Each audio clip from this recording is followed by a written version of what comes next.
little session at Spa-Francorchamps, and today's session is about using a fabulous tool to help us answer that lifelong question of a sim racer is how can I get faster and what's that guy on pole doing different to me. So today I'm using Replay Office, and I'll provide a link in the description below, and I'm going to show you how to get some value out of Replay Office in analysing one's own performance. The two laps I'm using last night I did one of the qualifying sessions for the R-Factor 2 Alpine GT4 series, or Alpine GT4 series at Spa, and didn't do too bad. Got like a 2 minute 30.8 I think, but the quickest driver was 2.8 seconds faster than me. Now this is one of the greatest things about driving with other people on a server, is that if someone's quicker than you, through the magic of sim racing and the magic of R-Factor 2, you can analyse in pretty good detail what exactly they've done to go quicker than you. So we'll start the lap off.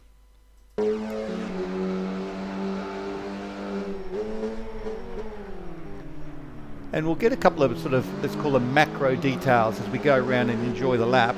But I'm gonna jump into the cockpit, and this is our driver's eye view. This is all we get to see when we're competing with somebody else on track. What are we doing that's so different to the guy in front? And he's now sped ahead of me.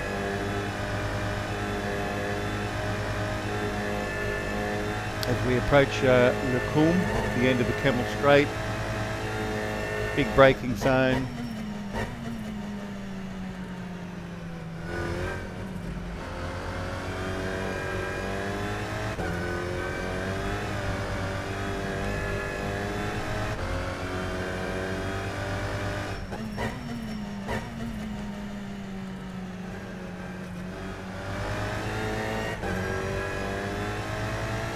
And realistically, he's just streaking off ahead of me. I think the Sector 2 Delta was 2.1 out of the 2.8, which is always the case for Spa because Sector 1 and Sector 3 are pretty much flat. So most of the difference has been made up in Sector 2. We're going to continue with this cockpit view because it's going to show us a great contrast of what we can actually see when we get outside the car and look at some different views and get some different data to compare these laps.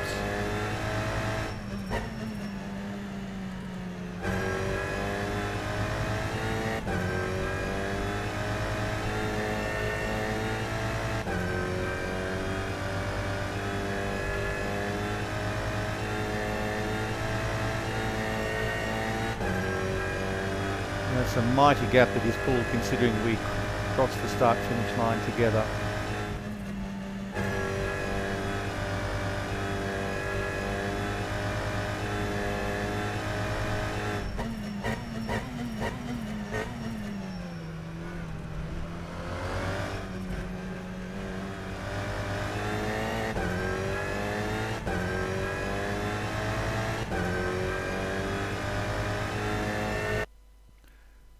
So you'll hopefully agree, no massive blunders from me.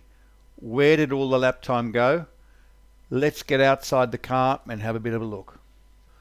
So the first thing we'll look for is line. And it's very obvious, even from turn 1, that he's using a lot more of the road on entry than me and some more of it on exit, which obviously means the corner that I'm attempting to drive is tighter. He's carrying more speed, but let's go back and see some more. Now let's watch for the telltale signs of the brake lights, which are very handy in this car. I'm on the brakes earlier, which is costing me speed. Why can he brake later? Because I've got to turn a sharper corner. Now the rest of the corner entry phase isn't in fact a disaster for me. And you'll see in a moment that as we brake for the apex of the corner, despite me being behind,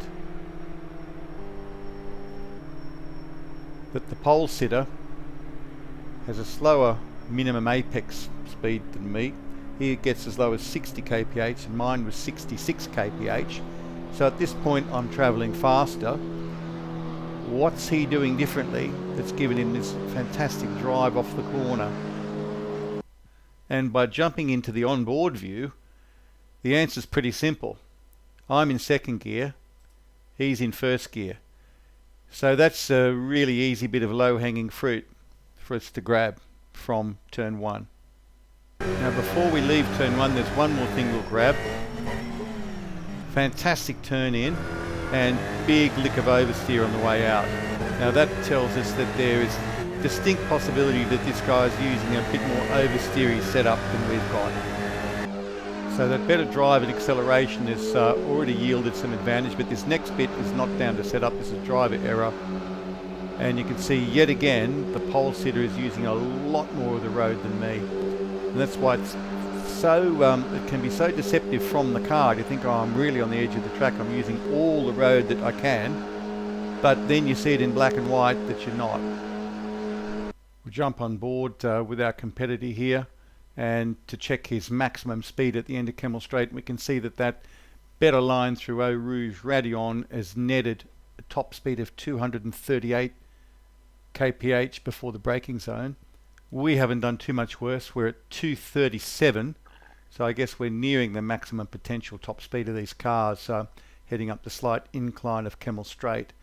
But his speeds exiting Eau Rouge and Radion would have been significantly more, and we'll go back and check on that. So let's take a speed here at the Marshal's hut, and we got 212 kph versus my speed at the same point, 205.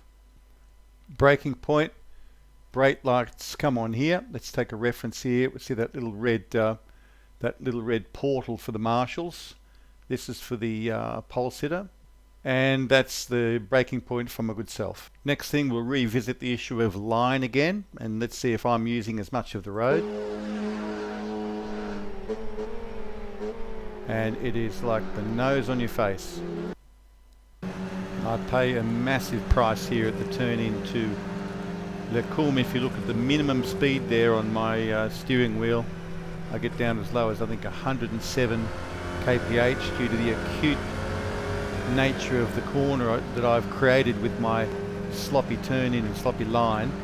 We'll contrast that with the pole sitter's minimum apex speed here at the first apex of Le Coulme. Doesn't drop lower than 119 kph. Massive difference. Entry to Rivage, similar story. It's not easy to watch actually for myself. I'm looking at that big strip of tarmac outside, been saying, well come on, you've paid for that as well. And I'm using 8 feet less than the pole sitter. Entry speed here into Pouhon, the difference is significant as well. Entry to Pouhon here, the pole sitter is turning in 5th gear at 202 kph and grabbing 4th. He had 2 wheels on the coloured curb there. I'm nowhere near it. At the same turn-in point, at least longitudinally, I'm turning in at 192 and I'm leaving it in 5th. Let's check our corner speed here. This is about 2/3 of the way through Pouhon.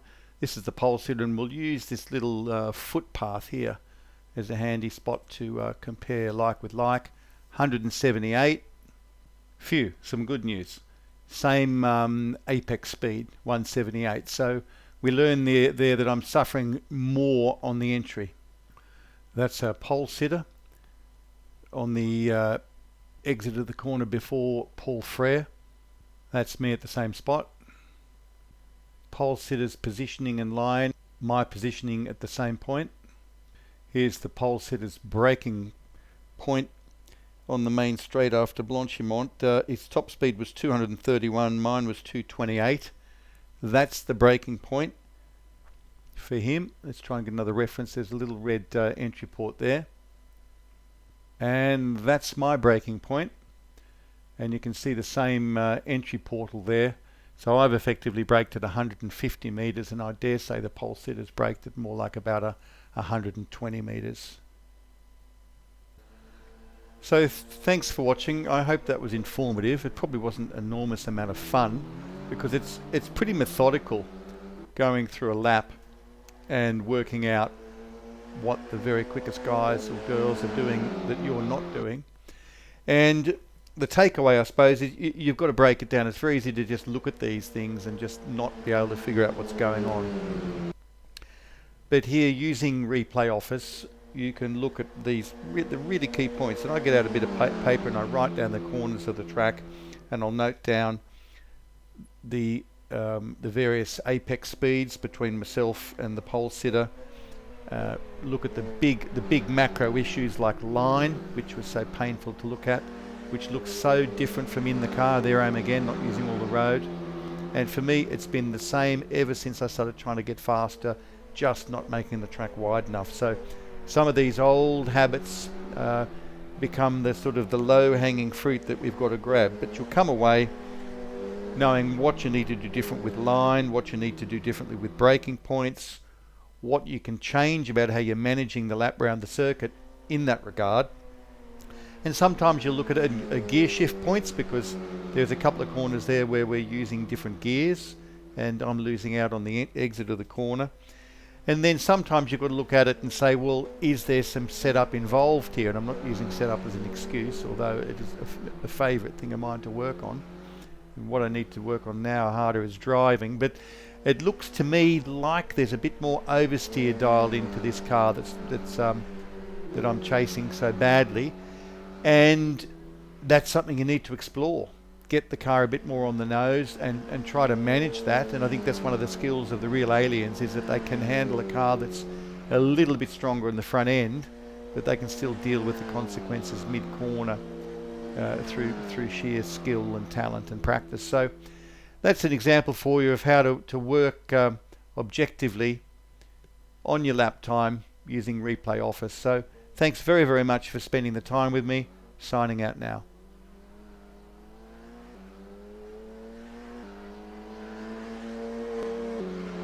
Oh, and as we enter Sector 2 at Spa, I'll give one other little piece of advice. If you've got access to sector times, start working on the sector where you've got the biggest delta. So if there's parts of the track where you're clearly losing a whole lot of time, that's where you should focus your efforts initially. Thanks again.